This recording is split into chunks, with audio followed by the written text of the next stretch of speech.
Welcome to the One Question Leadership Podcast. This is Will Baggett, Chief Development Officer at Emerging Executives, serving rising leaders in college athletics and beyond. Is your personal brand a reflection of your leadership potential?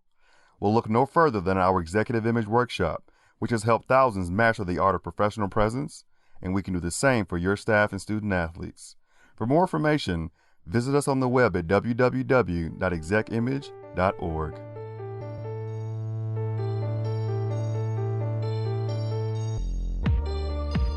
Greetings, this is Ty Brown and welcome to the One Question Leadership Podcast, where we highlight executive and organizational leadership. Be sure to follow us on Twitter at 1Q Leadership. Our guest today is John Shukie. John is the president and co-founder of Forward Progress. Greetings, John. Thanks for joining us. Thank you, Ty, for having me. Now, John, I'm glad to have you on again. And of course, president and co-founder of Forward Progress, which you guys started in 2013. You were a former director of academic and membership affairs at the NCAA, spent time with NCAA enforcement, and of course, your background is as a lawyer. Real quick, give us the abbreviated version of what Forward Progress does. Sure. There's two sides to Forward Progress, the academics and student-athlete leadership. And so I head up the academic side, and we work with schools across the country to make sure that they are best positioned when it comes to NCAA academic rates, specifically APR and graduation rates, and in turn, making sure that all the schools we work with are well positioned to earn revenue distribution from the NCAA. Academics and student-athlete leadership. Now, the reason I have you on, when we last talked here on the podcast, we talked about the potential for values-based revenue distribution. And it looks like that's going to happen here in the next couple of weeks. We're talking now here kind of at the middle/end of May. I think June 1st here in 2020 is when they'll make those distributions. I want to know if you could give us some background on this academic, or I guess it's sometimes called values-based revenue distribution from the NCAA. I'd be happy to, and you're right about that timing. We've been talking about this for a few years, but we're coming up here on the first distribution. And really, this came out of a presidential working group that the NCAA put together. And the reason they called it values-based is because they were deciding how to distribute new revenue from the CBS Turner contract and wanted to make those decisions based on what the values of the association are. They chose this new academic revenue distribution based on academics being a core value of the NCAA and academic success of our student athletes. And so this distribution, like you said, will be occurring here on June 1st. Given the current pandemic and the current climate, it's going to be less than it was originally anticipated, given the cancellation of the men's basketball tournament this year. But we're hoping that that's a short-term blip. And but no, it's something we're really excited to finally see being distributed to the members. That's interesting. Now, what I understand, John, there are three parts to this, to qualifying, I guess, for the academic-based revenue. Can you give us a little detail on that part of it? Sure. I'd be happy to. And it's important to keep in mind that you don't need to hit all three of these. It's just just one of the three, and you still receive a distribution. Okay.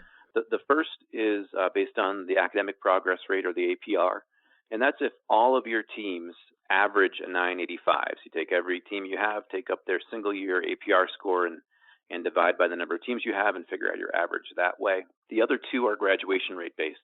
The first being a 90% graduation success rate for all your athletes, which is an NCAA graduation rate.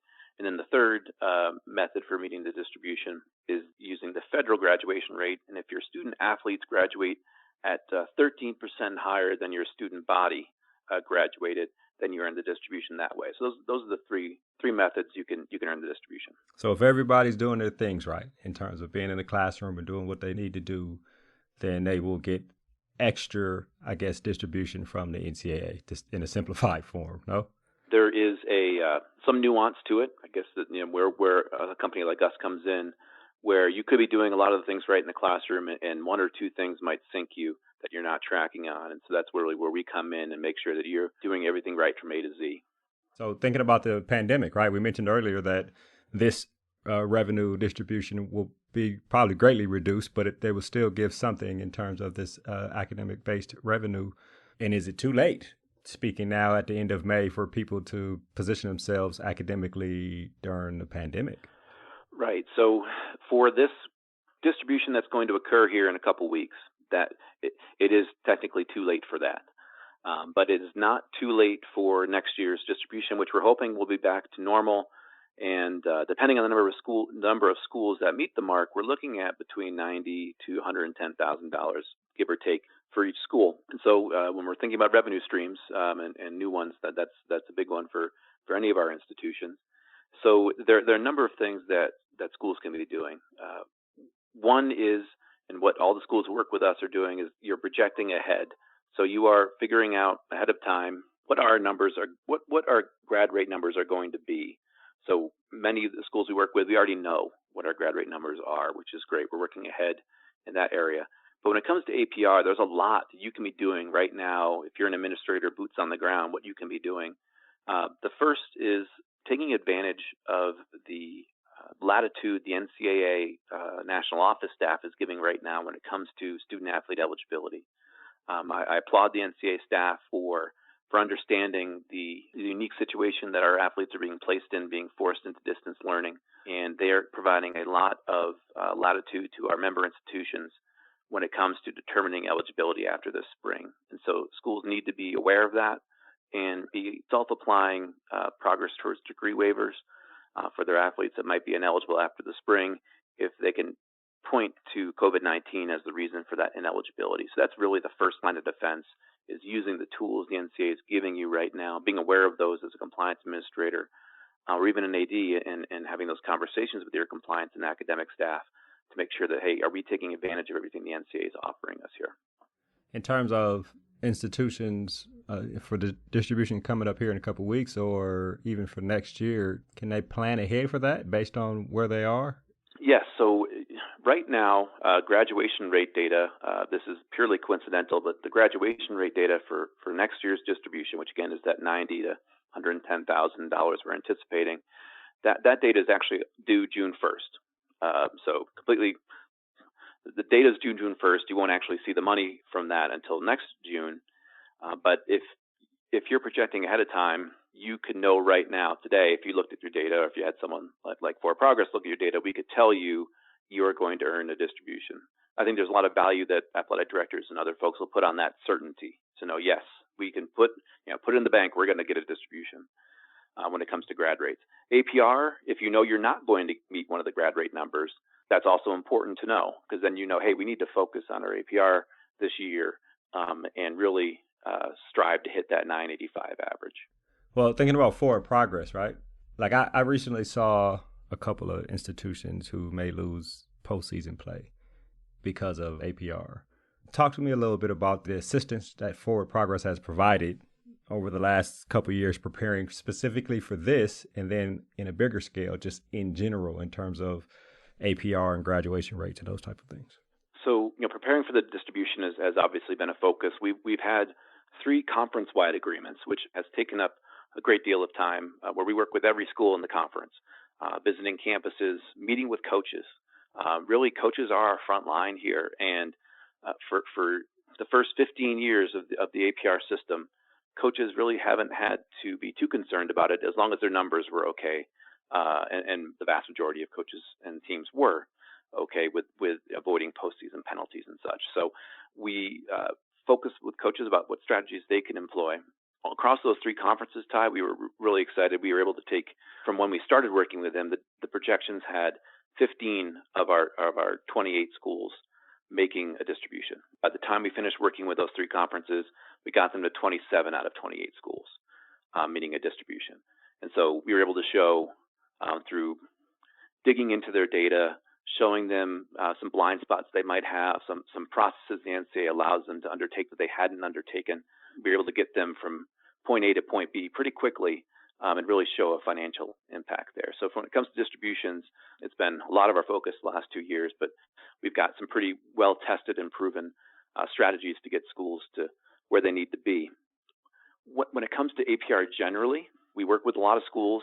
What we like to say, Ty, is that when we work with you, hopefully your name doesn't get on that list that you referenced, right? So the NCAA released the APR publicly, and there were 18 teams that are going to be ineligible for postseason in the 2020-21 academic year.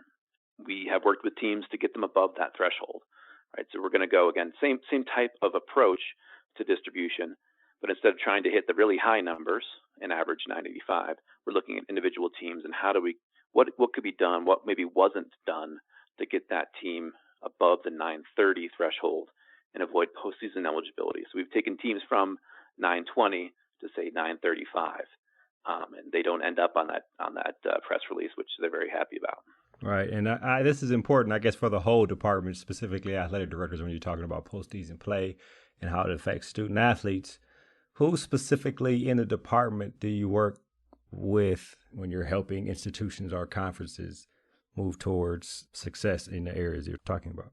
Usually our main point of contact is going to be the associate AD for compliance or that equivalent position.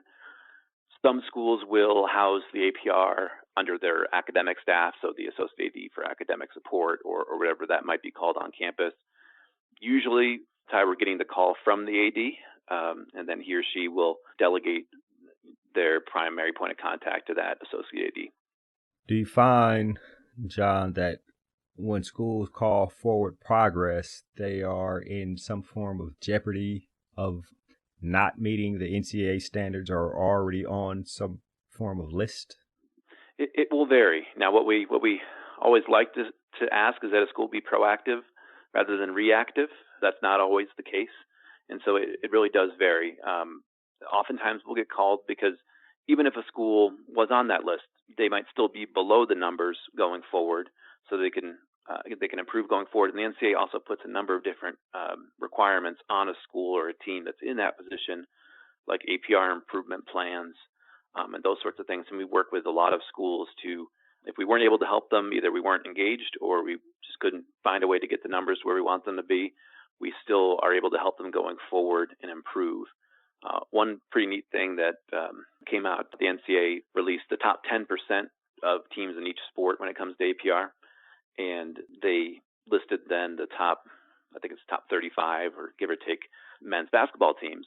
And 3 of those teams in the top 10% of men's basketball at some point have served postseason bans for APR. And so it really shows how people can turn things around by employing, utilizing some new strategies.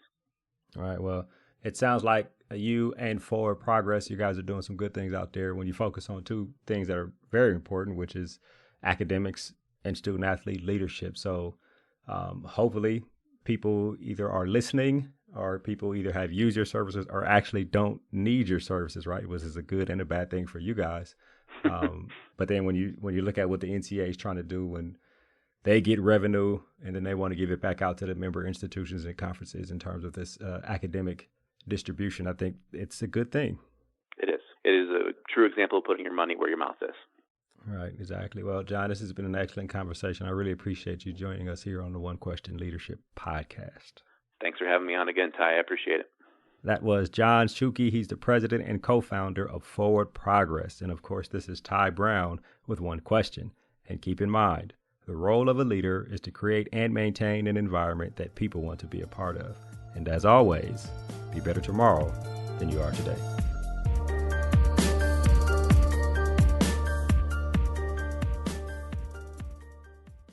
This episode of the One Question Leadership podcast is produced by Spades Media Group, solving problems using creative leadership.